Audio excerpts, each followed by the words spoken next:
Hiya Dave, great to meet up with you again and do some work on your swing, and a great round on the back of it. Congratulations on that and the new and improved handicap. Moving on to the key points from the session that we covered. Usual stuff, head coming off the wall a little bit, coming out the inclination a little bit too soon, and then accumulator 1 and 2 releasing far too quickly.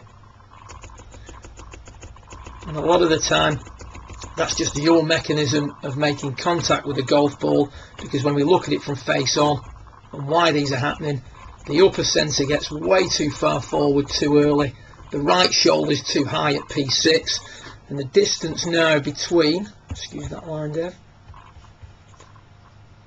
you and the ground here is too great, so you've got to expand the radius of the swing very quickly. You can see the massive rate of closure as you come through the ball.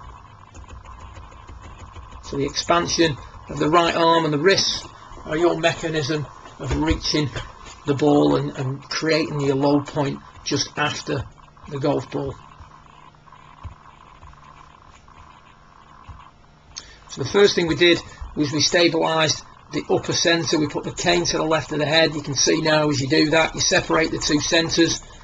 As you separate the two centres, the right shoulder now is a little bit lower. It's still not the finished article at this stage, but at P6 it's just a touch lower than it was before. So this distance here between right shoulder, if you will, and the ground is not as great.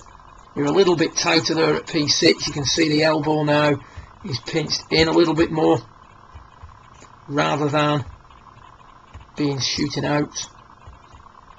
The handle of the club, or the butt of the club, is a little bit more in line with the centre of your thigh, so the release point's a little bit more advanced. And we've also got more side bend or axis tilt as we're coming into the golf ball, which, as we discussed when we looked at the graphs, is going to help you with both trajectory, speed and also spin. So if we look now at what happens on the way through, to get rid of these lines. From down the line, we're coming off the cane a little bit, coming out of the box a little bit, if you will, at that point. But as we come into impact, you can see first of all that the body hasn't rotated quite as much. If we look at the left foot, it's not spinning out the way quite as much. The shoulders are nowhere near as open or as level. And then as we come through, the gap between the forearms is not as extreme, so there's much less rotation of the club face at P7.5 than we had previously. Face on, both centres moving forward, accumulator 1 and 2 getting dumped, big rate of closure, better separation between the two centres, still a high rate of closure but not as much, so the shaft reaches parallel a little bit later in the swing. Look at the differences in these two positions here. Much better extension on the way through, no returning to flexion at P8 and beyond.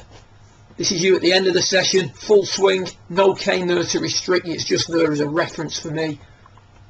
Upper centre much more stable, P6 much tighter, handle location better at impact,